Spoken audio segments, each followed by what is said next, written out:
what's going on, y'all? T-Bob here. And Jake as well.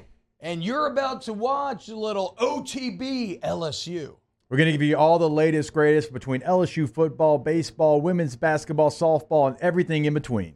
Bottom line, if you want to talk Tigers, keep it locked, subscribe, like it, and we hope you enjoy it.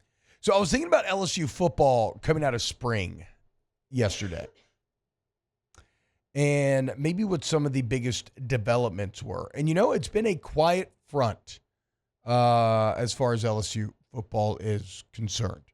Not a lot of massive news on the football field or with this roster or anything like this. So maybe one of the quiet developments of spring ball, and again, spring is not where starting positions are 100% nailed down, but it is pole position. You know, it's qualifying for the race that will begin in fall camp.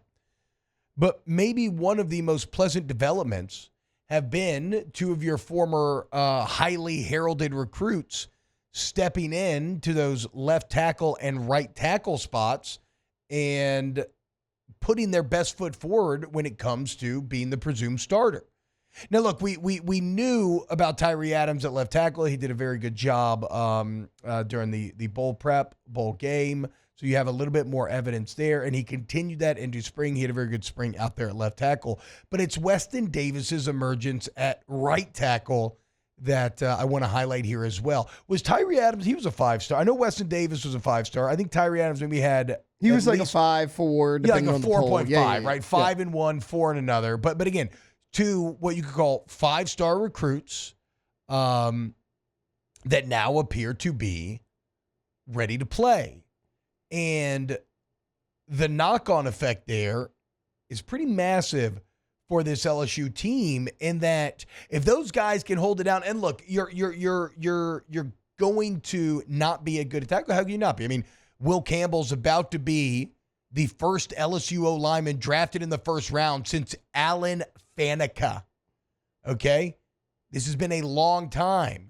And what else that highlights is that this is not traditionally a position group. While LSU's had good O-lines, it's not one traditionally where they have like a ton of premier NFL talent. But Brad Davis has done a hell of a job. And if Weston Davis and Tyree Adams end up being very good tackles, that's a very impressive pipeline being established by Brad Davis. Like we always think about in football going from a great quarterback to a great quarterback and how much success that sets you up for. Well, it's almost just as hard to do that at the two tackle positions. And at least with the potential of these guys, with what we've seen out of them thus far and what we saw out of spring, it looks like you may be well positioned to do so. And yeah, you'll probably take a step back in pass blocking. I think it'd be impossible not to, but maybe you take a step forward in the run game, right?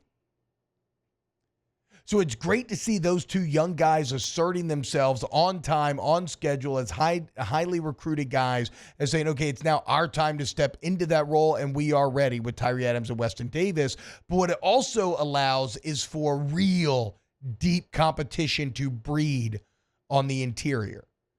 Because all of a sudden now, Josh Thompson can kick back down to guard if Davis ends up winning that right tackle job. And now let's count the amount of players that you're going to have competing for those interior three positions.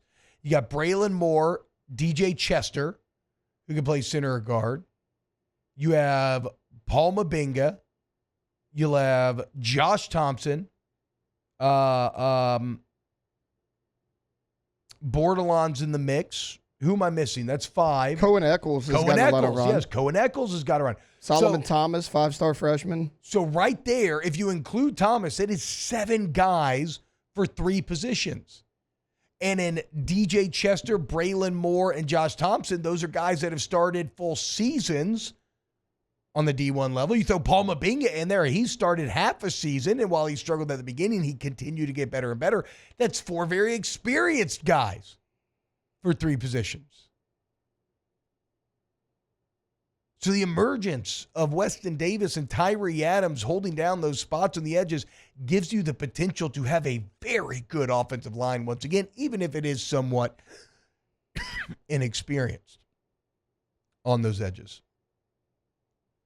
Something that I'm definitely going to be looking out for come fall camp is going to be how that interior sorts out. And I don't know how exactly it will, but